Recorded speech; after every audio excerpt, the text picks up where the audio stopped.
নমস্কাৰ বন্ধু বান্ধৱীসকল, নতুন প্ৰভাত ইউটিউব চেনেলৰ পুনৰবাৰ নতুন এটা ভিডিঅ'লৈ আপোনালোক সকলোকে স্বাগতম জনাইছোঁ।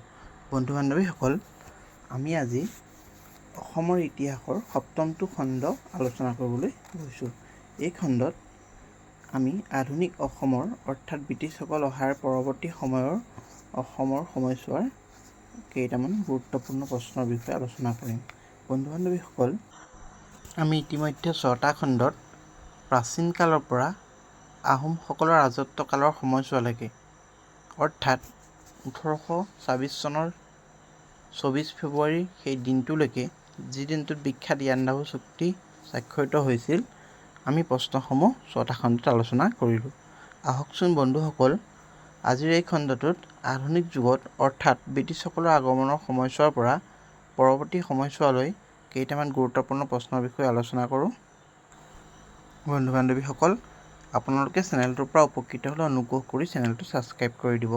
যিহেতু ভিডিঅ'সমূহ প্ৰস্তুত কৰোঁতে যথেষ্ট কষ্ট হয়, আপোনালোকৰ এটা ছাবস্ক্ৰাইব আৰু লাইকে আমাক আগবাঢ়ি যোৱাত যথেষ্ট অনুপ্ৰেৰণা যোগায়। গতিকে অনুগ্ৰহ কৰি আপোনালোকে চেনেলটো ছাবস্ক্ৰাইব কৰি দিবলৈ নাপাহৰিব। আহক এতিয়া আজিৰ খণ্ডটোৰ প্ৰশ্নসমূহ আমি আলোচনা কৰোঁ। আজিৰ প্ৰথম প্ৰশ্নটো হ'ল, কোন তাৰিখে ইষ্ট ইণ্ডিয়া কোম্পানীয়ে ব্ৰহ্মদেশৰ বিপক্ষে যুদ্ধ ঘোষণা কৰিছিল? আৰু ইয়াৰ শুদ্ধ উত্তৰটো হ'ল 1824 চনৰ 5 মাৰ্চ তাৰিখে। আজিৰ দ্বিতীয় প্ৰশ্নটো হ'ল, ইয়াণ্ডাবু সন্ধিৰ পিছত উত্তৰ পূৰ্বাঞ্চলৰ অঞ্চলসমূহত শাসন সংস্কাৰত ভাগ লোৱা বিষয়াগৰাকী কোন আছিল? আৰু ইয়াৰ শুদ্ধ উত্তৰটো হ'ল ডেভিড স্কট। আজিৰ তৃতীয় প্ৰশ্নটো হ'ল, কোন তাৰিখে কাছাৰ ব্ৰিটিছ কোম্পানীৰ অন্তৰ্ভুক্ত হয়? আৰু ইয়াৰ শুদ্ধ উত্তৰটো হ'ল 1824 চনৰ 6 মাৰ্চ তাৰিখে। আজিৰ পৰৱৰ্তী প্ৰশ্ন, অসমত কেতিয়া টিকট শুল্ক প্ৰৱৰ্তন কৰা হয়?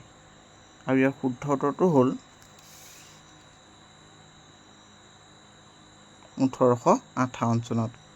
সেই সময়ত অসমৰ শাসনৰ দায়িত্বত থকা ব্ৰিটিছ বিষয়াগৰাকী আছিল মেজৰ জেনকিন্স।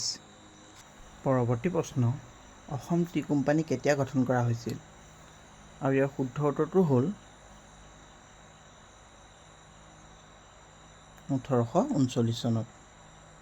আজিৰ পিছৰ প্ৰশ্নটো হ'ল, অসমত কেতিয়া দাহ প্ৰথা নিষিদ্ধ কৰা হৈছিল? আৰু ইয়াৰ শুদ্ধ উত্তৰটো হ'ল 1843 চনত। আজিৰ সপ্তম প্ৰশ্নটো হ'ল, ধনশিৰি নদীৰ পশ্চিমৰ অংশখিনিক লৈ 5খন নতুন জিলা গঠন কৰা বিষয়াগৰাকী কোন আছিল? আৰু ইয়াৰ শুদ্ধ উত্তৰটো হ'ল ৰবাৰ্টছন চাহাব।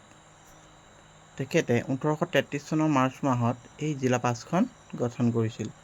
বন্ধু বান্ধৱীসকল, আমাৰ আজিৰ ছিৰিজৰ প্ৰশ্নসমূহ আপোনালোকৰ কেনেকুৱা লাগিছে অনুগ্ৰহ কৰি কমেণ্ট বক্সত জনাবলৈ নাপাহৰিব। আজিৰ পৰৱৰ্তী প্ৰশ্নটো হ'ল, অসম আৰু ৰংপুৰৰ বাবে উত্তৰ পূবৰ আয়ুক্ত আৰু গভৰ্ণৰ জেনেৰেলৰ প্ৰতিনিধি পদটো কেতিয়া সৃষ্টি কৰা হৈছিল? আৰু ইয়াৰ শুদ্ধ উত্তৰটো হ'ল 1834 চনত। আৰু এই পদত নিযুক্তি পোৱা প্ৰথম বিষয়াগৰাকী আছিল মেজৰ জেনকিন্স। ইয়াৰ পৰৱৰ্তী প্ৰশ্নটো হ'ল, শিৱসাগৰ আৰু লখিমপুৰ জিলা কেতিয়া গঠন কৰা হৈছিল? আৰু ইয়াৰ শুদ্ধ উত্তৰটো হ'ল 1838 চনত।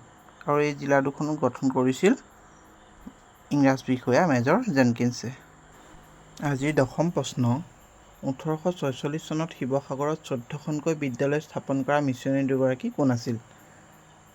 আৰু ইয়াৰ শুদ্ধ উত্তৰটো হ'ল অলিভাৰ টি কাট্টাৰ আৰু নাথান ব্ৰাউন চাহাব। বন্ধু বান্ধৱীসকল, অসমৰ ইতিহাসৰ আটাইকেইটা খণ্ড সামৰি এটা প্লেলিষ্ট তৈয়াৰ কৰা হৈছে। অনুগ্ৰহ কৰি তলৰ ডেছক্ৰিপশ্যন বক্সত প্লেলিষ্টৰ লিংকটো দিয়া হৈছে, আপোনালোকে চাবলৈ নাপাহৰিব। আজিৰ একাদশ প্ৰশ্নটো হ'ল, তুলাৰাম সেনাপতি আৰু গোবিন্দ চন্দ্ৰৰ মাজত চুক্তি কেতিয়া স্বাক্ষৰিত হৈছিল? আৰু ইয়াৰ শুদ্ধ উত্তৰটো হ'ল 1829 চনৰ 28 জুলাই তাৰিখে।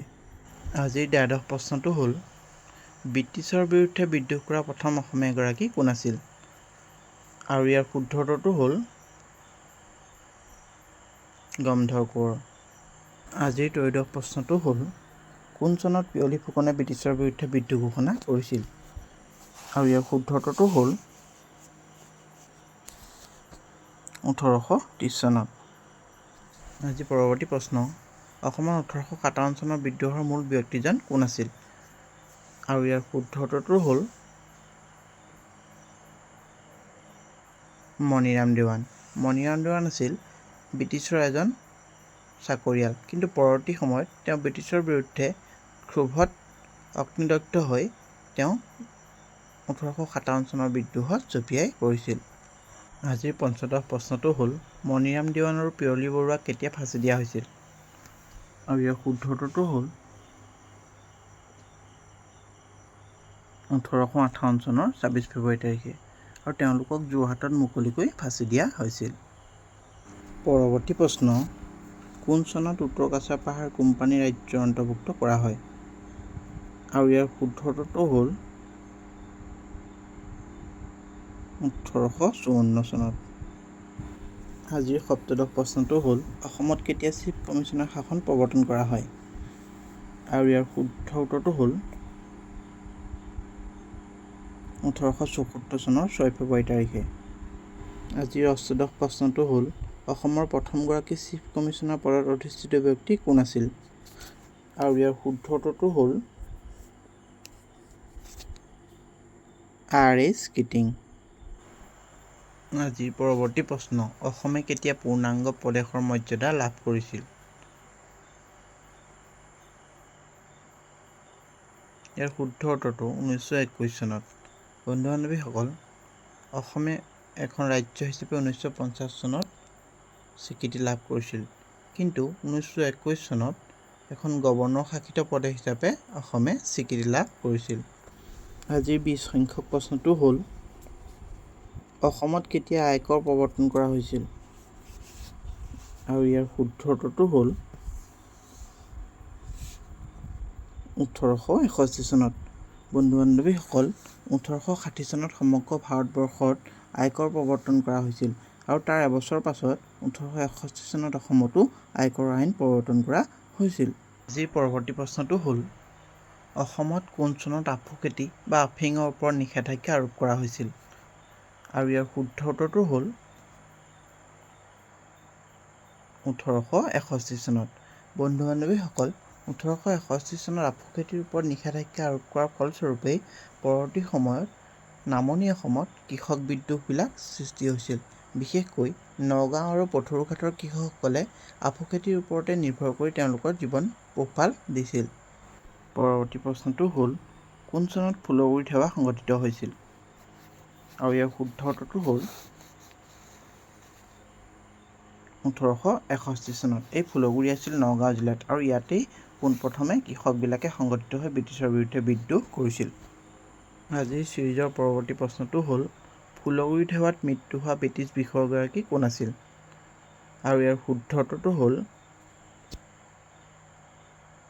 Lieutenant singer. আজিৰ পৰৱৰ্তী প্ৰশ্ন, অসমৰ কোনখন জিলাত বংগদেশৰ আৰ্হিত চিৰস্থায়ী বন্দোবস্ত প্ৰৱৰ্তন হৈছিল?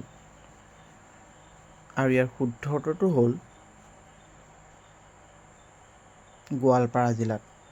বন্ধু-বান্ধৱীসকল, লৰ্ড কৰ্ণৱালিছে সমগ্ৰ ভাৰতবৰ্ষৰ বাবে চিৰস্থায়ী বন্দোবস্ত নামৰ এটা বিশেষ বন্দোবস্ত বা ভূমি বন্দোবস্ত ব্যৱস্থা প্ৰৱৰ্তন কৰিছিল, আৰু অসমৰ গোৱালপাৰা জিলাত এই ব্যৱস্থাৰ প্ৰৱৰ্তন হৈছিল।